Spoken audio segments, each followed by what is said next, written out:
દક્ષિણામૂર્તિ વિદ્યાર્થી ભવન ખાતે બાલ મંદિર વિસ્તૃતિકરણનું લોકાર્પણ કરાયું। શ્રી દક્ષિણામૂર્તિ વિદ્યાર્થી ભવન ભાવનગર દ્વારા બાલ મંદિર વિસ્તૃતિકરણનું લોકાર્પણ Shri Madhukarbhai B Parekh, chairman Pidilite Industries Limited મુંબઈના વરદ હસ્તે કરવામાં આવ્યું હતું, જેમાં આ પ્રસંગે દક્ષિણામૂર્તિ વિદ્યાર્થી ભવનના મેનેજિંગ ટ્રસ્ટી પ્રશાંતભાઈ નાનાભાઈ ભટ્ટ, ડોક્ટર ધીરેન્દ્ર મુની જેવા મહાનુભાવો હાજર રહ્યા હતા। આ કાર્યક્રમ દક્ષિણામૂર્તિ બાલ મંદિર પરિસર ખાતે યોજવામાં આવ્યો, જેમાં બહોળી સંખ્યામાં વાલીઓ અને મહેમાનો ઉપસ્થિત રહ્યા હતા।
नमस्कार। दक्षिणामूर्ति विद्यार्थी भवनના નવનિર્મિત બાલ મંદિરના ઉદ્ઘાટન પ્રસંગે આજે પીડીલાઇટ ઇન્ડસ્ટ્રીઝના શ્રી મધુકરભાઈ પારેખ અને બીજા દાતાઓ ઉપસ્થિત રહ્યા હતા અને નવી બાલ મંદિરનું વિધિવત ઉદ્ઘાટન કર્યું હતું।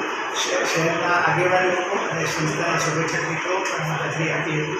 આ નવા બાલ મંદિરના 10 રૂમો છે અને આધુનિક સગવડ સાથે બાળકોને જે મધુકરની શિક્ષણ પદ્ધતિ છે એનું શિક્ષણ મળી રહે એ માટેનો પ્રયત્ન કર્યો છે, જેથી આવતા દિવસોની અંદર 1000થી વધુ પણ બાળકો આ પ્રકારની શિક્ષણ પદ્ધતિનો લાભ લે એ પ્રકારનું આયોજન થઈ રહ્યા છે।